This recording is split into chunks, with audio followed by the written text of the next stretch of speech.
Okay.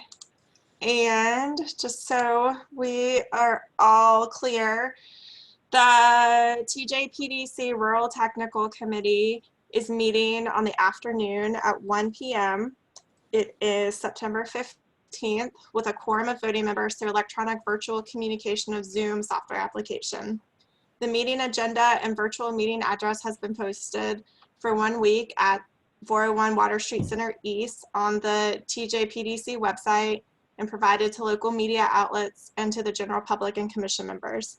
This meeting is open to public viewing and public comment will be allowed through electronic communication at such time as provided on the meeting agenda. The governor has declared a state of emergency. The nature of this declared emergency makes it impractical or unsafe for the public body to assemble in a single location.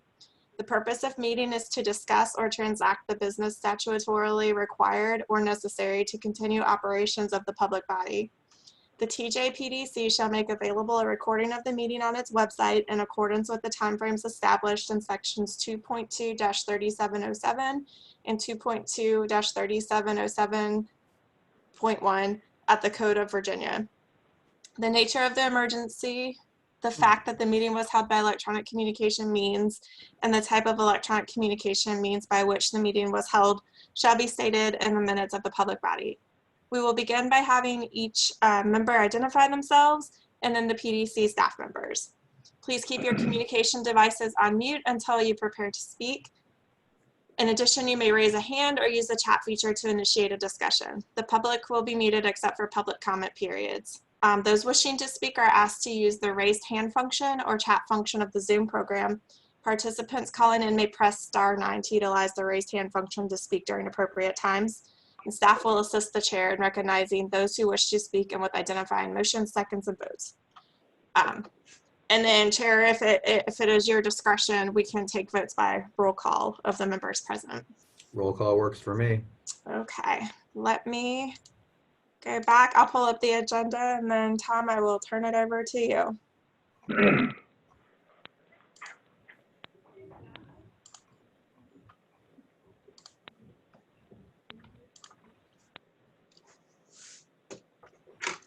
All right, good afternoon, everybody. I call the virtual meeting to order. We want to do the roll call now? Yes, please. Do you want us to do that, Tom? Yeah, that'd be great. Okay. We'll start with the committee members first, and then we'll get to the PDC staff. So we'll start with Brad Robinson. I'm present. Jim Friedel. Here. Dan Butch. Here. David Cook. Present. Chuck Proctor. Here.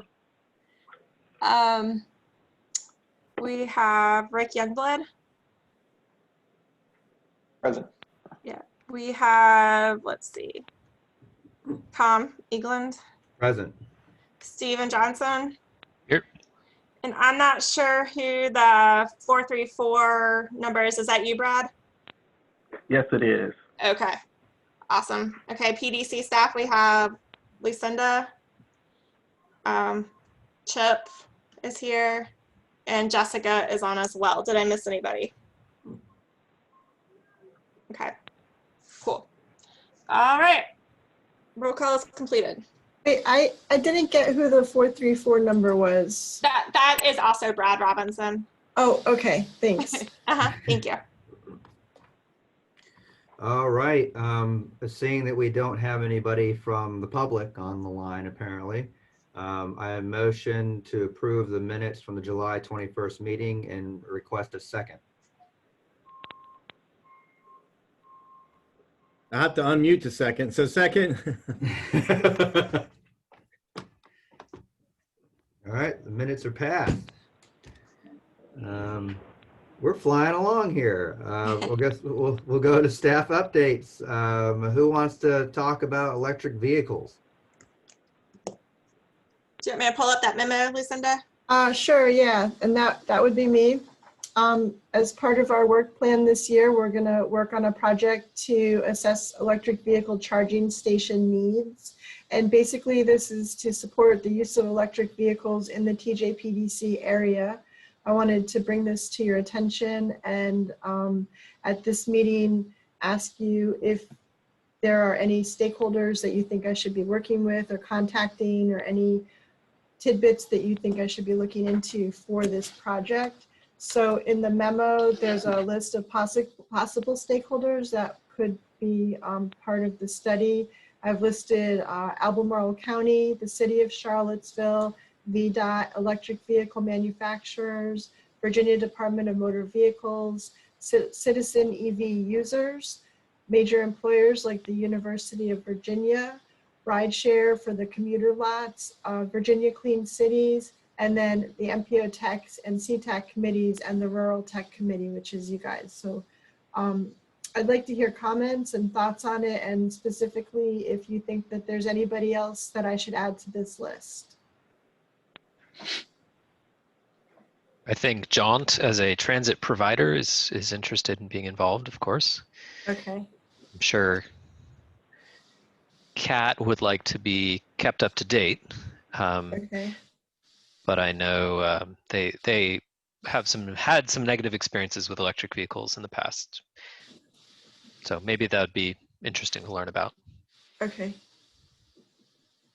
How about the most likely companies or private companies that might locate these, like some of the major gas station chains, where they might have some of these set up in the corners of their lots, or are you only looking at public access points? Publicly owned, I mean. No, we're looking at privately owned as well, as long as they're open to the public.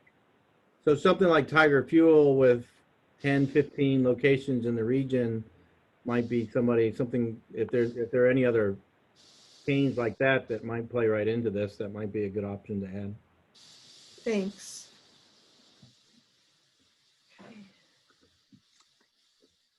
I'd recommend reaching out to Dominion Energy. I know that they have a website page dedicated to electric vehicles. They might have some brochures or contact information of somebody who, might have Charlottesville region as their territory. It might be worth reaching out to see what resources they can provide, if any. Okay. Tom, I find that suggestion shocking. I got a better one. How's this? So I know that zoning wise, electric charging stations are relatively new, and I'm sure there's a lot of localities, especially rural ones, that don't have an updated section of their parking calculation for charging. And so it might be worth reaching out to the people that review zoning for the cities and the counties to determine what is it a streamlined process. If I have an existing gas station and I want to take, you're required to have 10 spots and I want to take 2 of them away for charging, is there any permitting involved with that? Do I have to pull a building permit for the electrical hookup? Most likely. Do I have to amend the site plan, or is it an administrative review? So from a planning standpoint, it might be worth getting some research on, is this a barrier to entry for this use, or is it kind of streamlined throughout the area? That's good. Thanks. Tom, this is Chip. We were in a conversation earlier on this same topic. That was a thought I had. I was even thinking of charging stations in public parking areas of a residential development. How would that be looked at from a land use standpoint if there's a common parking area that you would want to put the stations right there? Exactly. And you got to, what if there's proffers that say something? There's so many different variables when it comes to zoning and planning. Yeah. That unfortunately it may sometimes be case to case, but if you look at one of the ideas I'm getting from is that we're doing a lot of solar projects, and so the Department of Environmental Quality has the Pollinator Smart program, where if you look at some other items, you can get different certifications for being a solar friendly county. And maybe one of those things is trying to find a streamlined approach or recommendation to the governing bodies that, this seems to be the most streamlined approach for installing EV, whether it's in public or private use. Now I'm starting to repeat myself. I'm gonna be quiet. It's a good point, Tom, because, sometimes it would just be parking. Other times it would be taking away parking. If it was Hollymead Town Center, likely someone would park there and charge while they're shopping and then leave. But other places that are just convenient, it would be actually using a parking space that maybe wouldn't be occupied for that, would be used for other short-term visits.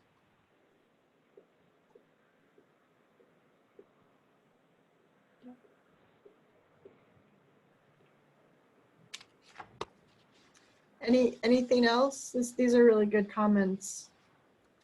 Trying to find. Okay, so I'm looking at the American Planning Association's March edition, and on page 52, it talked about the Soul Smart program, which is a national designation and technical assistance program funded by the U.S. Department of Energy. And so that I wanted to kind of dive in where why I was bringing up the solar project is there a program through the Department of Energy that's similar that promotes EV charging? Good. It's a really good one.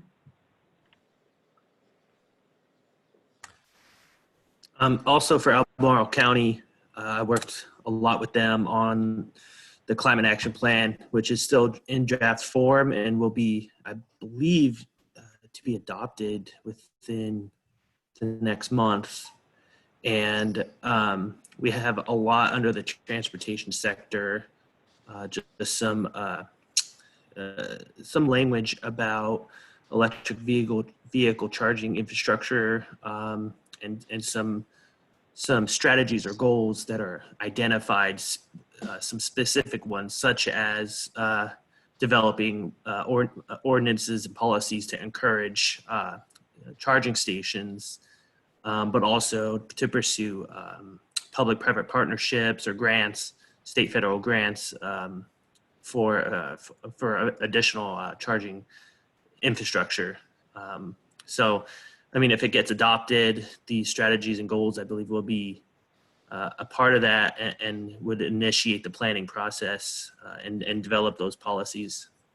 I'll send the draft in the chat. Thank you. David and Chuck and Rick, you might all may weigh in, but I know when we were talking about the Park and Light Smart Scale application, having an electric vehicle charging station infrastructure incorporated into that was one of the considerations. Is that standard for VDOT in general, or are there any best practices for that VDOT is pursuing?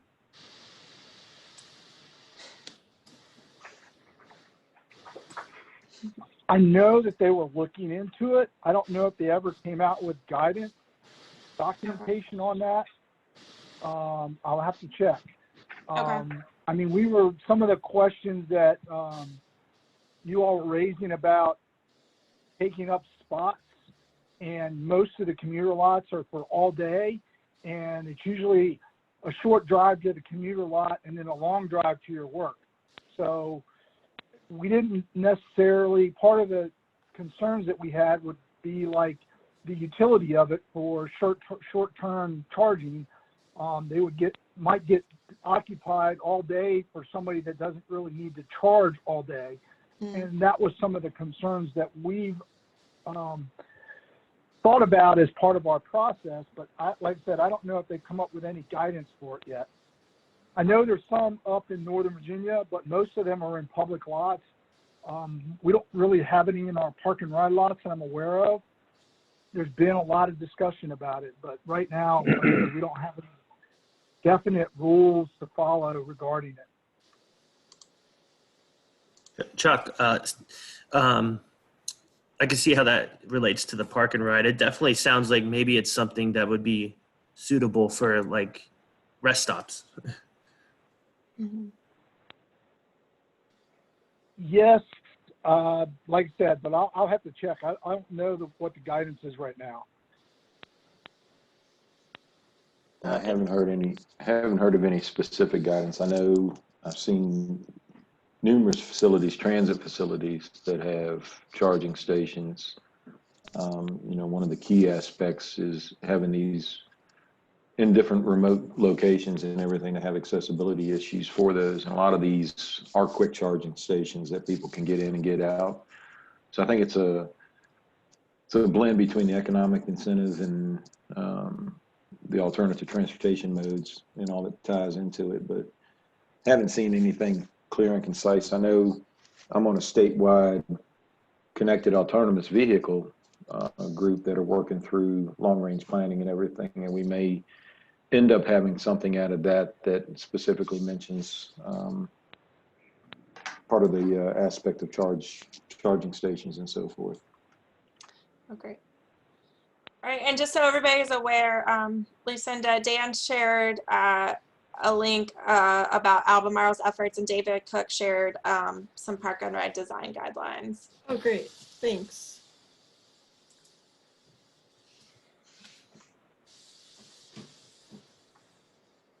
Any other comments?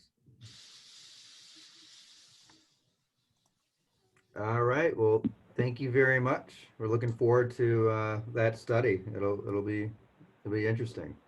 Yeah. Thanks, guys. Our favorite topic of every meeting, smart scale. Chuck?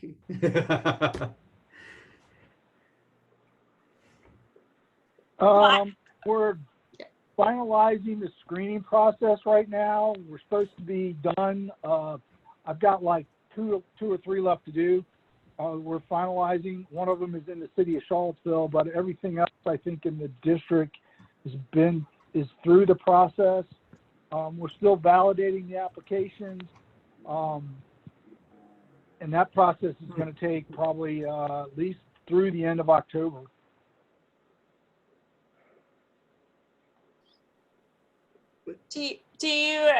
I'll leave it to the VDOT folks, and then we can maybe as part of the roundtable, we can all share our experiences with Smart Scale. But are there any changes to the timelines we should be aware of, or do you know when scores are going to be released, or anything of that nature that maybe we should just have on our radar? Right now, and it's been every round, is they announced the scores at the January CTB meeting. They're presented to the CTB at that point, and that's when they're released to the public.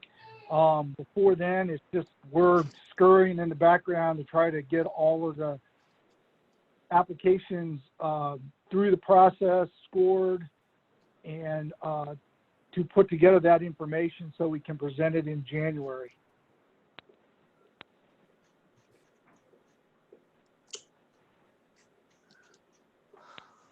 Well, David or Rick, do you all want to talk about anything from the Lynchburg district related to Smart Scale? We were talking about it a little bit before we formally started the meeting, I know. Nothing really major to add to that. I've completed screening on all the Nelson County projects. So they've already gone through that process, and currently I'm working on validating all the Lynchburg district projects. So like Chuck mentioned, that'll go through October, that we'll be working on that, and pretty focused on getting this validated so I can move over into scoring. Sure. And the only other thing I'll add,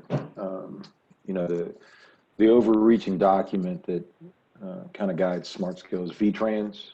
Mm-hmm. And I know that there's been some presentations to the MPOs by Office of Intermodal Planning, either Chris Wishman or Jatinder or Katie. Pay attention to how that process is going to play out. We've provided numerous comments over the period. The MPO may want to look at what potential impacts may be there. This whole process with the update to VTrans has been what we consider rather problematic in how this has gone through.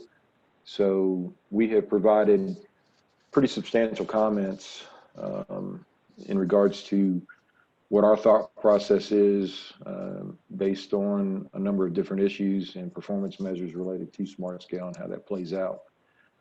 Yet to be seen how that comes to fruition, if it does.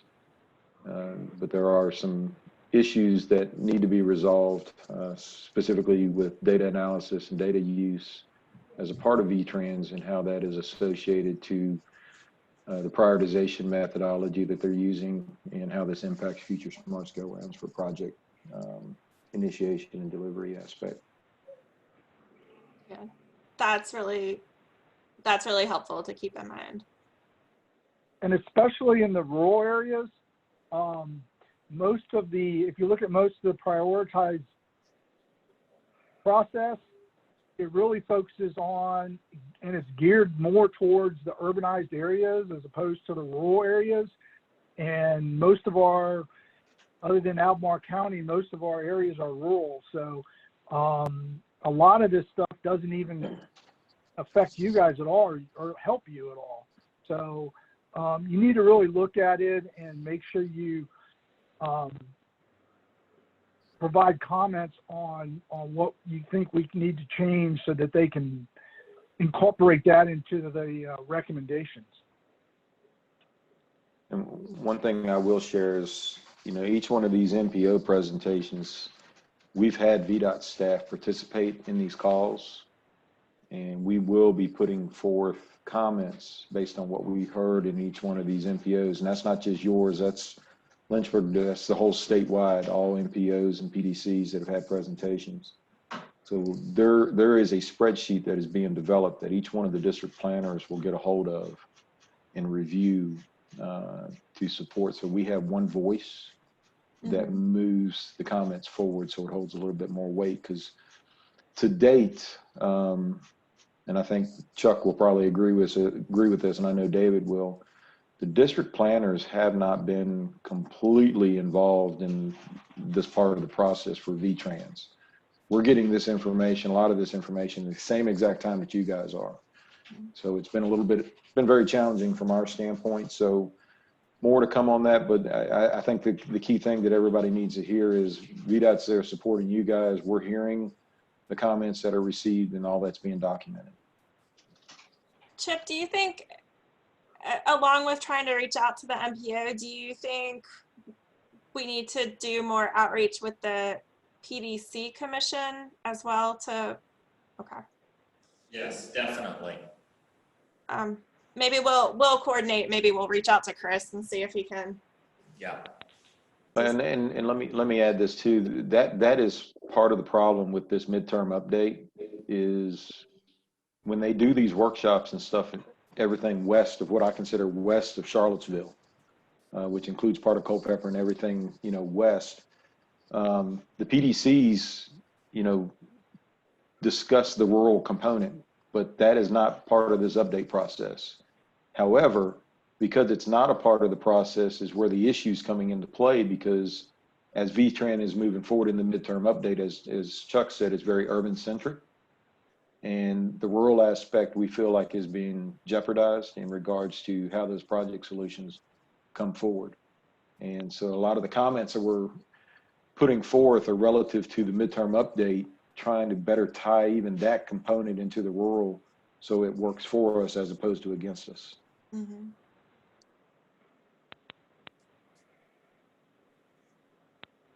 Thank you. That's really important to know.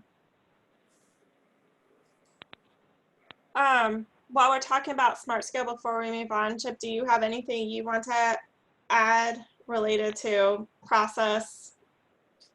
Yeah, I can just let everybody know, from the rural side, I don't think it's going to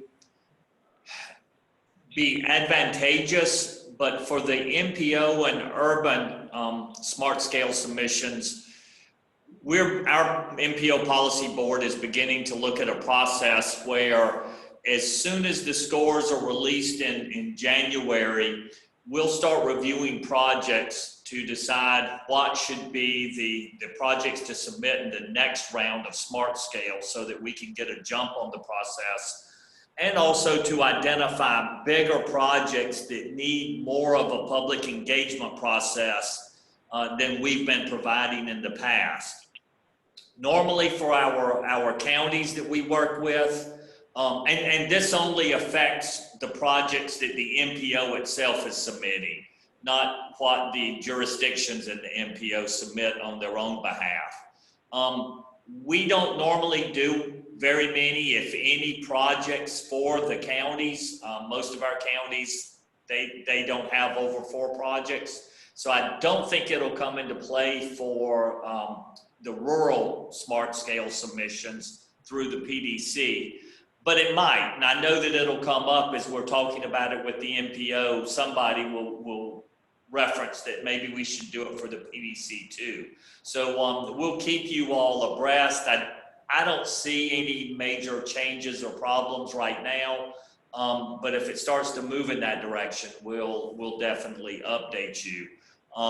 What we're trying to do for the MPO is identify 1 or 2 major projects as early as possible, and then we're going to create an advisory panel that will help us, through a public engagement process, walk that project through until it's ready for its letter of intent. And then from that point, before the August submission, be fully prepared to submit a very well vetted project. That's it. Are there any other questions or comments related specifically to Smart Scale or your process to going through and getting your application submitted? Well, we do have kind of a light agenda today, but we thought it was still going to be really important to make sure that we had opportunities to all connect. So now we'll just, Tom, if you're good with it, we can go ahead and do the roundtable. Sure. You want me to start? Sure, it's your meeting, so if you would like to, go for it. I'll start. So Louisa County has had 3 solar projects come through the Board of Supervisors. 1 of the 3 was approved, and it was the largest one. It was over 1,300 acres for 244 megawatts. We think the Board of Supervisors will eventually be looking at a solar ordinance as well as a zoning ordinance update that will match the 2040 comprehensive plan in the coming months. Obviously, because of COVID, we've had to move some things around. As for transportation, I think we're just, gotten through the smart scale. So that's pretty much going through the public hearings. Don't have much more than that. Hey, Tom, Yes. do you guys currently have any ordinance at all for solar? We do not. I can provide you a link to the draft. It's gone through Planning Commission, through a couple hearings. And the funny thing is the solar ordinance was going through the Planning Commission at the same time as most of the applications. So, we were tweaking as we go. The Planning Commission, I think a month or 2 back, recommended approval to the board. And so it's just, when the board takes it up for a public hearing, we'll find out whether we're going to get a solar ordinance before the next project or not. How did you review the projects? Are they utility projects, or did you cover them as utility projects? So major utility was the definition, which requires a conditional use permit. Okay. Is how we've been going about them. But our ordinance will have things such as, does it require desktop review for cultural or environmental? What percentage of the site has to be planted in pollinators following the DEQ pollinator smart program? What is the minimum buffer width to adjacent properties or right-of-ways? And what exactly in the application is required? Because in one of the 3 applications, in one you'd have a full cultural phase 1, the next one would be a desktop review, and the next one would have nothing. And it's just a matter of what the applicant is willing to spend before, because in order to go through the DEQ process, a lot of times you have to have the local zoning approval really before getting any other approvals through either PJM or DEQ. So it's kind of been a moving target. We've been working, and the cool thing is during the zoning ordinance through Planning Commission, the applicants actually stayed after their item was voted on and participated in what they thought the new ordinance, what the good things and the bad things were. That's So good. they're kind of trying to give you a summary of the last 3 months. No, yeah, understood. And I know some communities have bonding requirements for disposal after the useful life is ended. We were talking about this morning because we do not address it. We only allow utilities, which previously we've really kind of defined as public utility owned. We allow public utilities, not private utilities. So a solar generation plant that is in part of Dominion Power or Rappahannock Electric is an independent utility, not a public utility. So in Greene, we don't have a lot of space to put one in the first place. So we haven't been in a rush, but it has come up quite a bit. I'm going to see if I think I just found the link to the draft solar ordinance that went through the planning commission, but it's probably going to be tweaked when it gets to the board. Again, I don't know when it's going to the board of supervisors, but I'll go ahead and throw that in the chat box so that everybody has a link to it's a planning commission packet. And then I also will provide you the video link so that you can watch in HD the planning commission video discussion on the solar ordinance before they voted on it. Awesome. And again, in Louisa, you don't distinguish currently between private utilities or well, so what's been happening is that a private company will come in and then they'll get the conditional use permit, but then they'll sell the lease to Dominion Power. So it goes from being private to public. Okay. And which is an important thing, because when you're doing your building review, you got to talk to your building official, but when it's private, there's a lot more to review. When it's public, it kind of falls under the, say Dominion Energy umbrella of, it's like a substation or a power station or other things. Interesting. Thank you.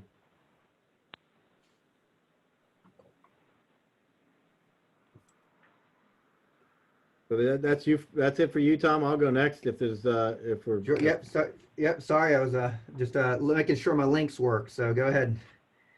Yeah. In Greene, two things. One, I don't know if anybody else had the issue. And Chuck, hopefully you haven't ignored me, but on my computer screen for Smart Scale, the acknowledge button that was supposed to come up weeks ago has never appeared. So I assume that you know that I've acknowledged it.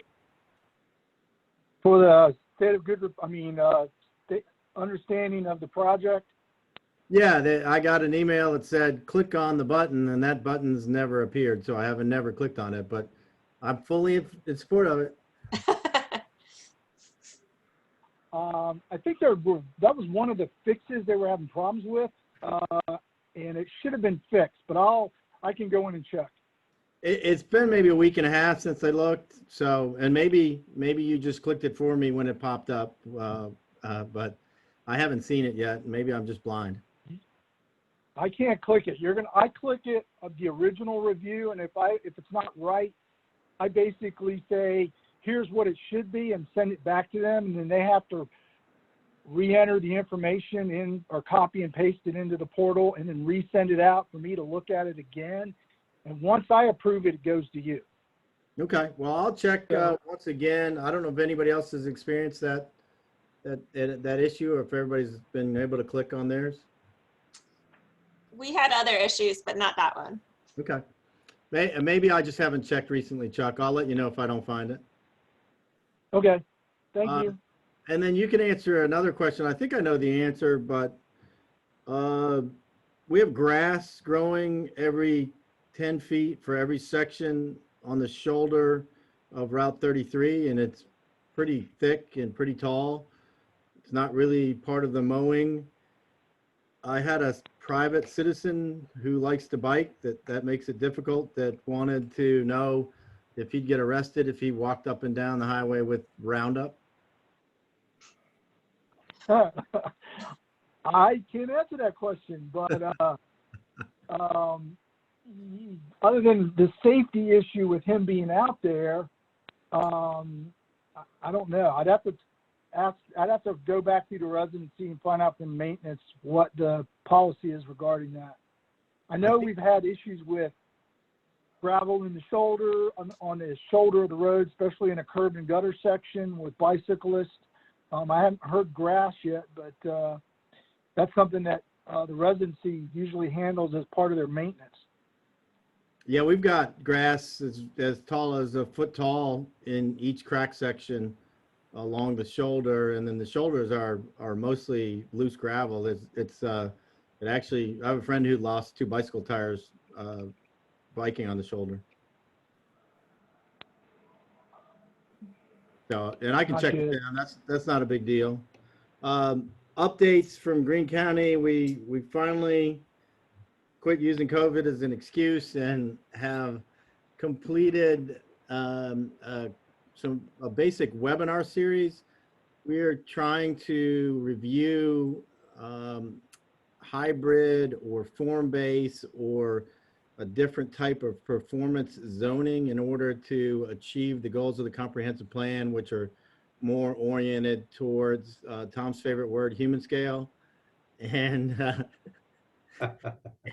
mixed use of developments, the work, live, play concept that our Euclidean zoning doesn't really encourage. And with COVID and the inability to have easy public meetings, we decided to try and solicit opinion from stakeholders. So we're starting with property owners, potential developers, and business owners, in addition to the regular public. But we have 3 short webinars that are a little over 10 minutes each that explain how we got to each step. And then the last page is soliciting input on how we might be able to achieve these goals.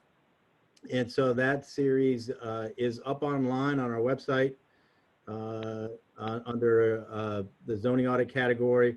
And additionally, we're going to email the links out to about 30 stakeholders to try and solicit opinions. So Chip's on the list. You guys will receive that when it goes out.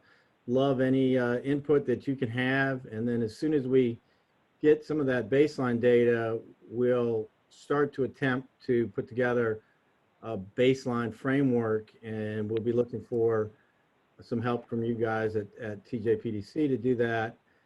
And then hopefully we'll be able to have general public meetings to start vetting the baseline framework.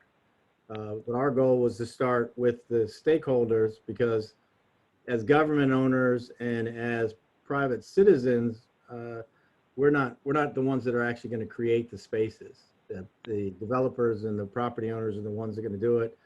So we want to start with some sort of base of realism and hopefully move forward. So if you guys are bored and want to see the webinars, I can use the chat and I can put up the links. Give us the links. Well, I think one of the really valuable things of these conversations, though, is to share what you are doing to reach the public so that other members of the committee might be able to take that back to their communities too. So let us know how that works for you, Jim, if you get good engagement that way. Yeah, we're hoping. The worst thing that could happen is we'll end up in the same place everybody else and just have to use the cookie cutter approach and see how that works. But sure, really hoping to try and get it to be a grassroots community beginning that is as specific as we can get it to Greene, and then try and write the regulations from there, as opposed to a more traditional approach with some of these performance standards, which is to take a national plan and then vet it in the public and just try and, I don't want to say ram it down people's throats, but it's trying to take the big thing and push it into the small round peg instead of trying to create your own local base point. I might be naive and Pollyannish, but that's how we're trying it.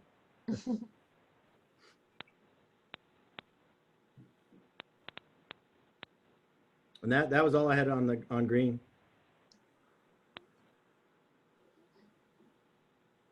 Do we want to go to, do you want me to call on people, Tom? That would be great. You probably have the list in front of you.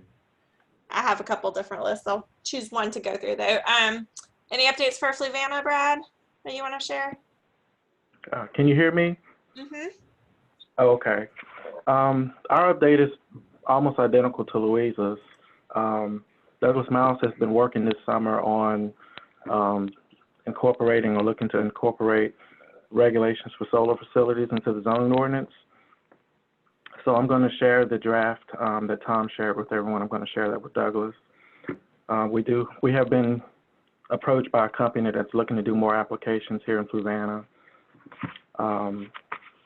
And other than that, nothing much transportation activity-wise. We submitted our smart scale applications, so that's about it.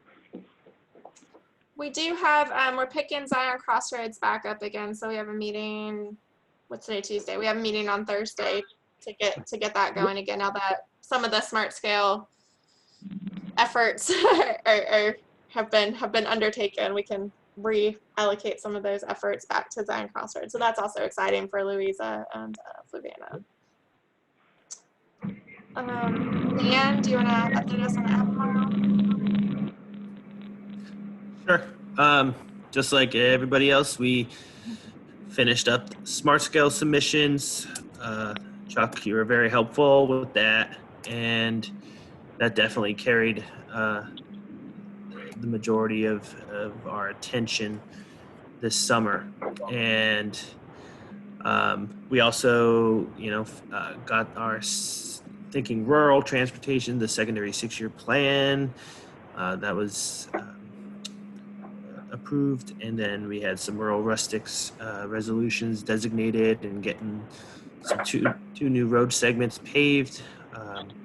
One is a small portion out Free Union area, and then the other one is actually connecting. It is in our rural area. It's connecting to the reservoir, Reservoir Road. So just outside the city.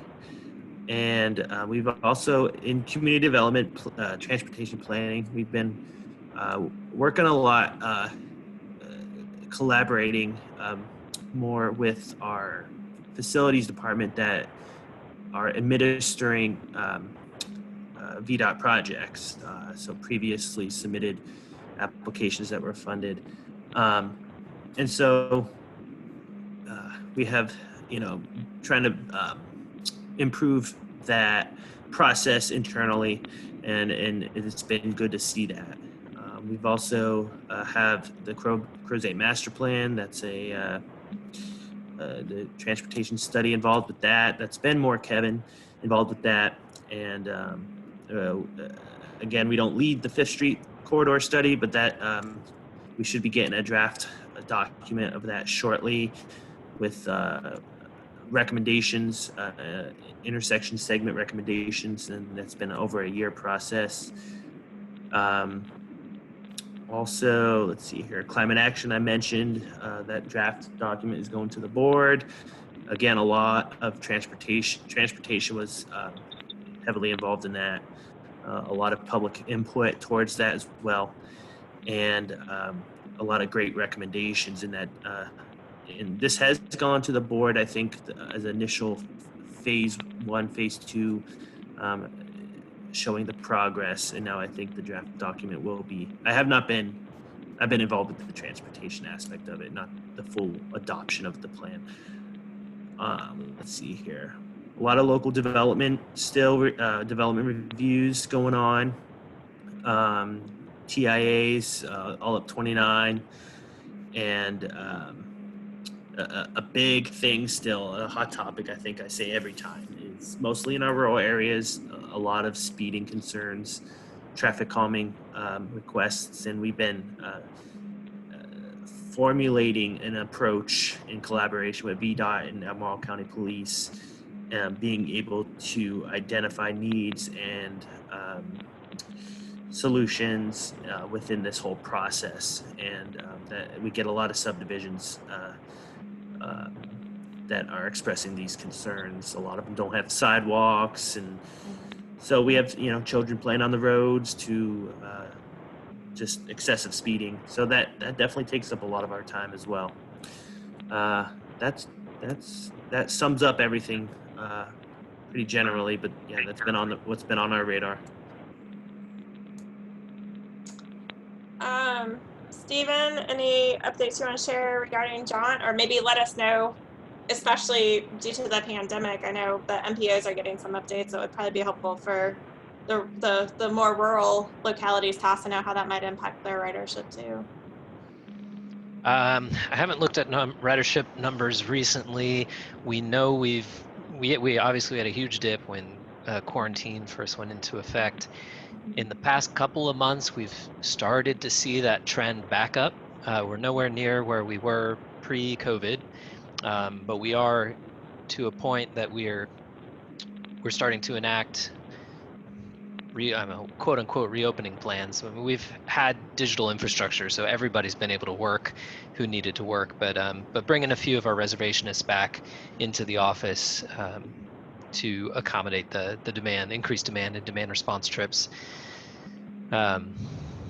We are still using quarantine level service, so over half the seats on our buses have nice little signs that say please don't sit here, to encourage people to space out. So we do have reduced capacity on all of our buses, which is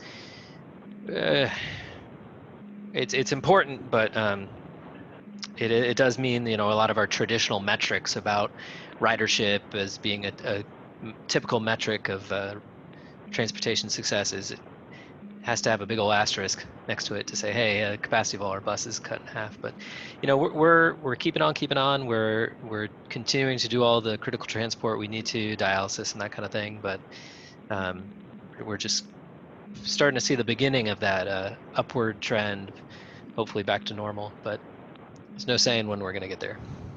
Sure. Anything else you want to update us on? Not at this. Not right now. That's all I got. It's kind of taken over a lot of everybody's thoughts and efforts right now, I think. Yeah. Along those lines, Jessica, do you have any updates on behalf of RideShare or RT, like transit or bike and ped type things? Did you want me to talk briefly about the scoping for RideShare? Is that of interest to this group? Sure. Just really briefly, RideShare is getting its funding quarterly this year just because of funding limitations at the state level. So we are being very careful about how we are spending that money. So right now, Sarah and I are working on a scope of work for upcoming Q2, trying to figure out how to best use those funds and encourage people to travel safely. That's about it. Let's see. What about our VDOT? We talked a lot about VTrans. We talked a lot about Smart Scale. Chuck, David, Rick, do you have any other updates that you want to make sure we're aware of? Hey, good afternoon. I can go first. Okay, go ahead. Dave. Are you sure? No, go ahead, Dave. All right, thank you, Chuck. Just wanted to alert you guys that the VDOT commuter survey results are now out. And it's got a lot of great data. About 5,500 people statewide took the survey. And they have some really cool interactive features in there and dashboards where you can actually dig down into the district-wide data and look at individual districts and how people responded. But it has a pretty good picture of like before and after, how people commuted, and a lot of useful info. So I'll go ahead and provide that in the message box. Thanks. For everybody. That's all I've got.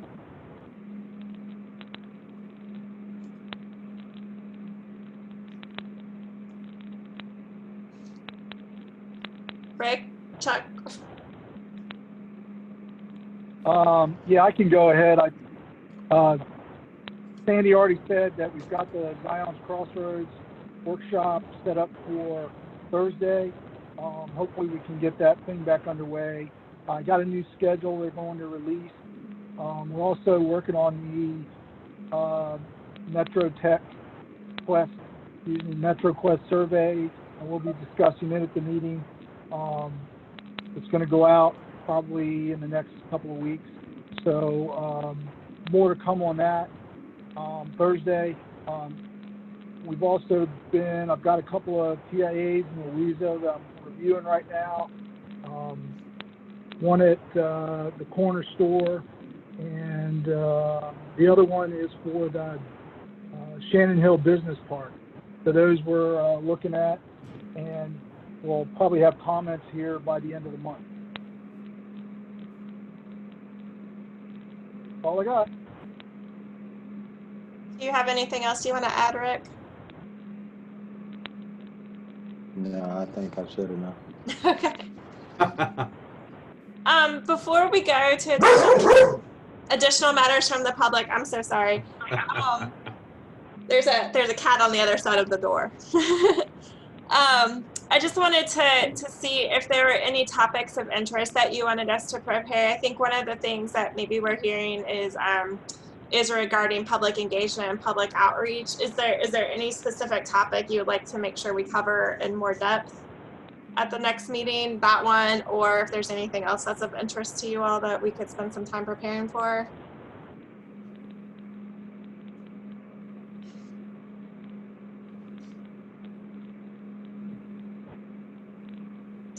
Don't all speak at once. I'll throw something out. Sure. Traffic calming measures for roads adjacent to large-scale solar projects. That is very specific. But we can certainly all bring our ideas and see what. Throw it on the list somewhere. Yeah, we'll see what we can come up with. Any other thoughts? We can have Dan give us updates on what they're doing for traffic calming in their neighborhoods. Maybe those will overlap. Sure, why not? Well, it's a lot of collaboration internally with ACPD, but also with VDOT. So maybe, sure. I'm interested in learning more. Okay. Any other thoughts or comments or suggestions for topics?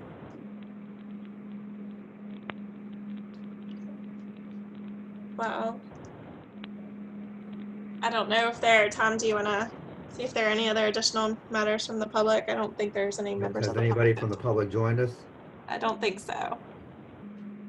All right. Well, if you have questions about solar, please feel free to reach out to me.